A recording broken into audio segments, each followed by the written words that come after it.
Hanapin ko lang tong GMS. CM16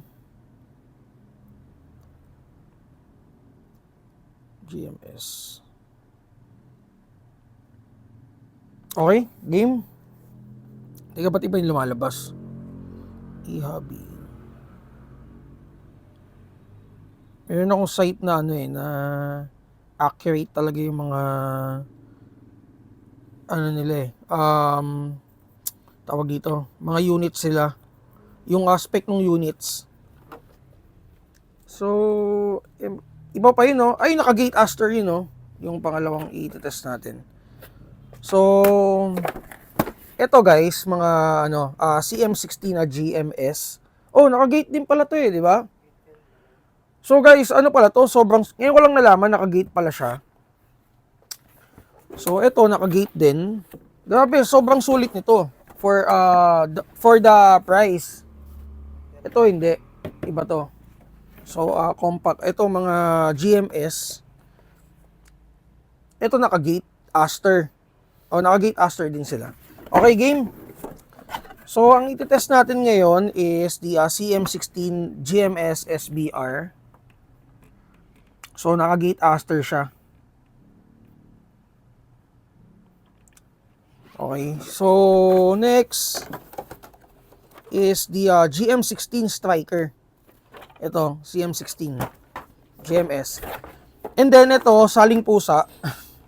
CM16 na compact 556. Pero hindi siya naka-gate Aster. So, unahin na natin itong dalawang naka-gate Aster. So, mga kasama dun sa box, itong catalog nila. Ayan. So, makikita sa catalog yung mga products ni G&G. Then, yung pinaka-model, ayan, CM16 na GMS SBR.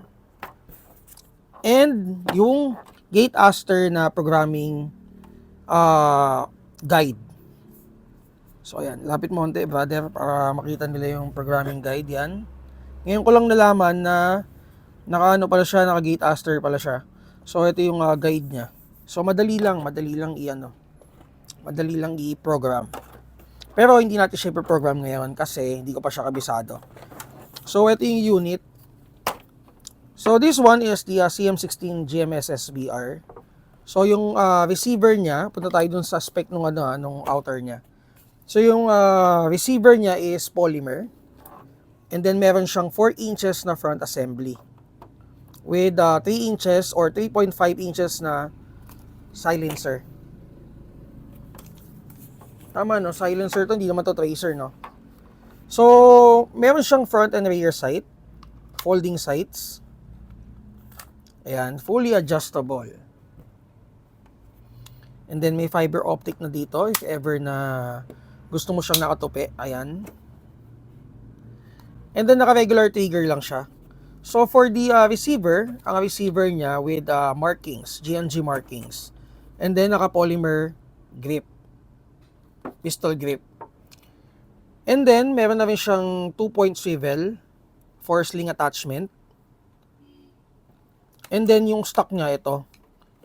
So, yung stock niya is limited to 3 positions. Ayan.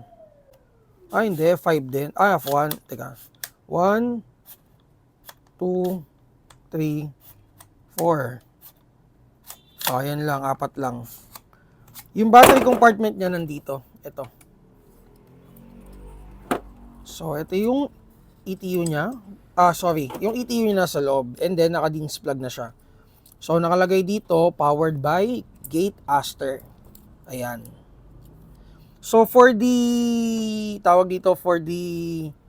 programming, hindi ko na siya i-demo So, sorry kasi hindi ko siya kabisado talaga. Pero, nakalagay naman siya dito kung paano siya i-demo. Siguro, sa mga susunod na araw, pag hindi na tayo busy. So, ayan, nakalagay naman dito, may guide siya. And then, check ko lang kung may na-miss out ako dun sa spec. So, naka-ambi selector siya. Hindi, sorry, hindi ito naka-ambi. Fiber optic sights, 5 position. So, yung motor niya is 25K E-Fit long motor. And then, naka G2 8mm ball bearing na bushing.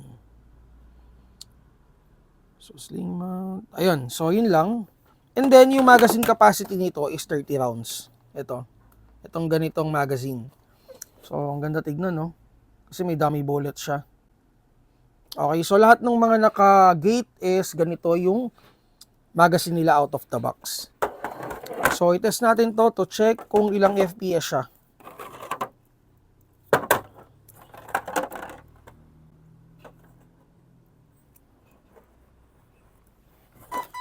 Ayun, so tumunog na. Ibig sabihin, ready na siya for firing mode and for programming. So nabasa na nung ETU niya yung battery. Okay, so test natin. Check natin kung ilang FPS siya out of the box. So ako muna titingin. 411, 405, 416. So, mataas siya. And then, for the trigger response, ito yung trigger response nga. Mabilis. ROF. 19.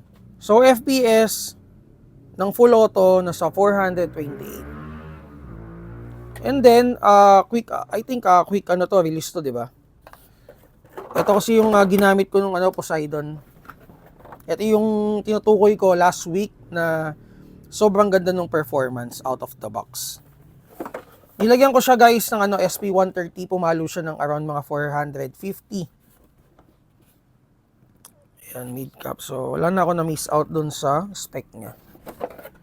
Okay, so again, i-empty ko lang yung magazine. So again guys, this one is the GMS SBR. Then punta tayo dito sa sa isang unit striker.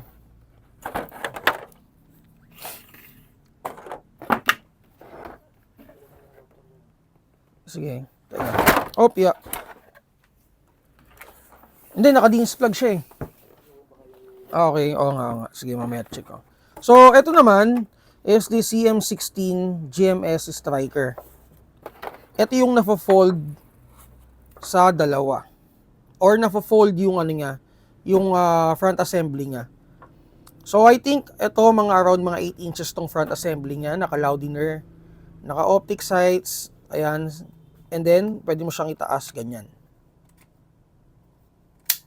Then receiver is polymer, same dun sa nauna nating tines. So, kung paano siya na-fold, ganito guys. Ayan, teka.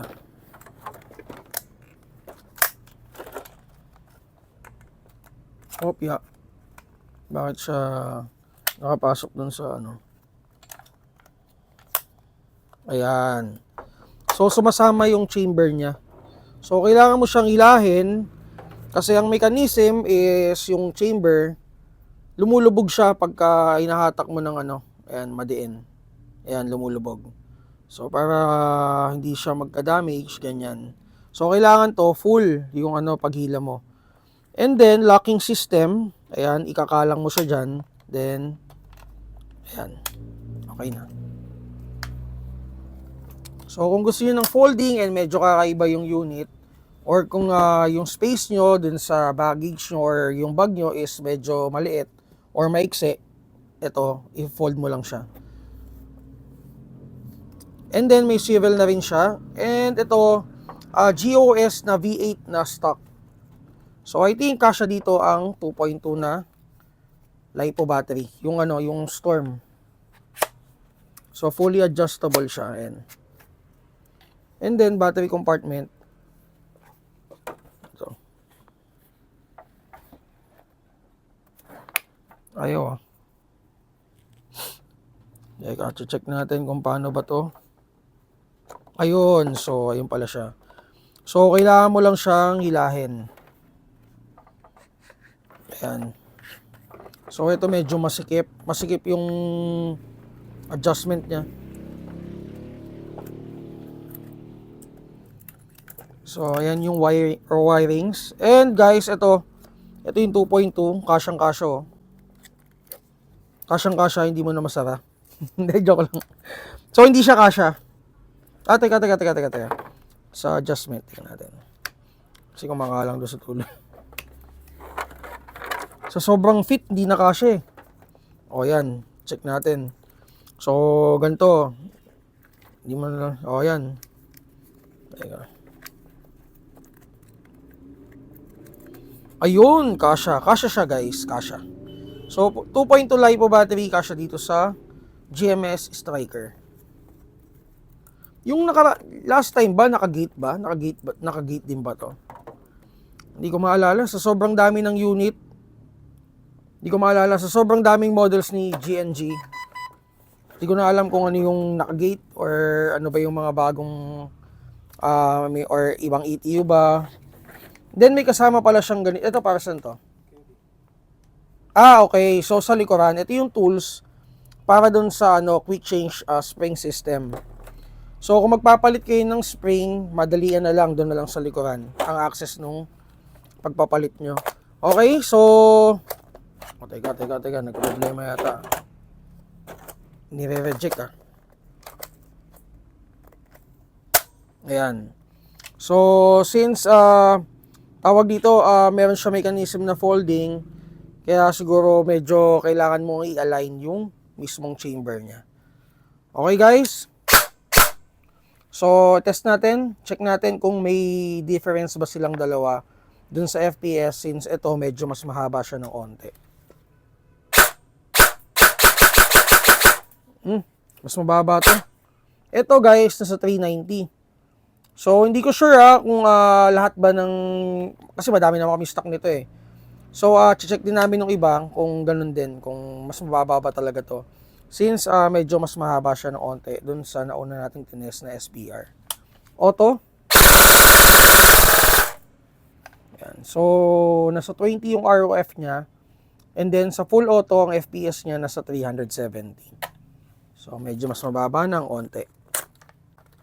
Okay, so wala siyang natirang bala. Itong ganitong magazine, walang natitirang bala to kasi meron din siyang mechanism na itutulak niya na dun sa mismong chamber yung lahat ng bala. So, walang tapon. For the trigger response, the same lang din naman sila nung nauna. Since same lang din naman na naka-gate aster to. Okay? So, again, GNG CM16 GMS Striker. So, price, check nyo na lang sa Google Drive namin. Hindi ko sure, hindi ko maalala kung nag-decrease yung price. Pero alam ko bumaba yung price ng around mga 500 dun sa previous na stock natin na dumating. Okay? So, punta tayo dun sa huling GNG na ititest natin dito sa batch na to. So, this one is the CM16 Compact 556. Teka.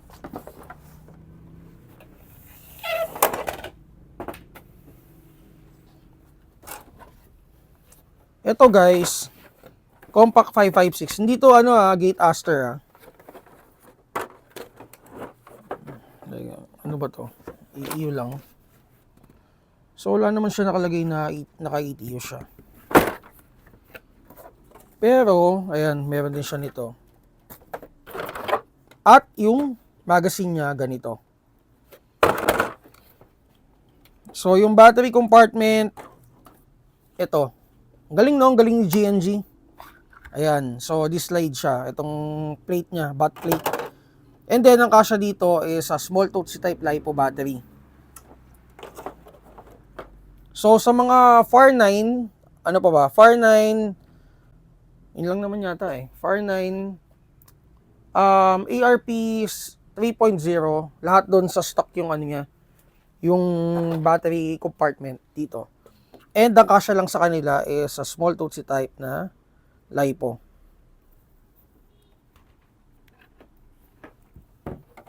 Walang tumunog. So, ito regular lang talaga.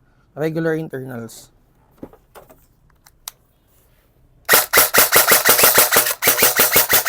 So, for the trigger response, maganda naman yung trigger response nga kahit na hindi siya naka-ETU. So, i-test natin. Ay, teka, iyan muna natin yung spec.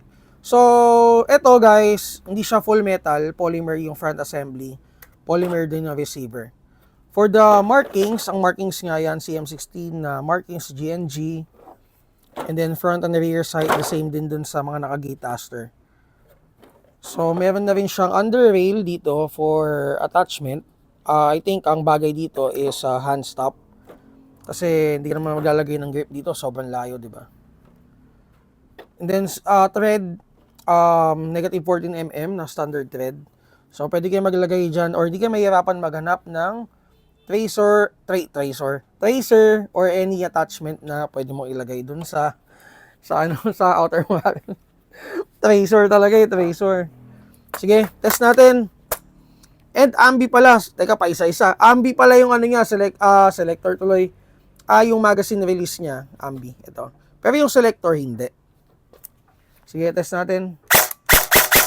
Ito medyo mataas, nasa 430 out of the box. 429, 423, and then full auto. Ito mataas. Hindi lang na-register yung huling putok, pero nasa 440 siya, nagpo 450 pa. And then ROF is 19.6. Though hindi natin siya maibabad ng medyo matagal-tagal, since yung magazine natin na kasama or yung kasamang magazine is 30 rounds lang. Pero yun, 19 ROF, yung dalawa nasa 20. Okay, so guys, CM16 na compact 556. Yan, so for more detail, ito pala, folding din pala to, nakalimutan ko. Ayan. So tingnan mo, isipin mo, saan pinadaan ni GNG yung wirings, di ba?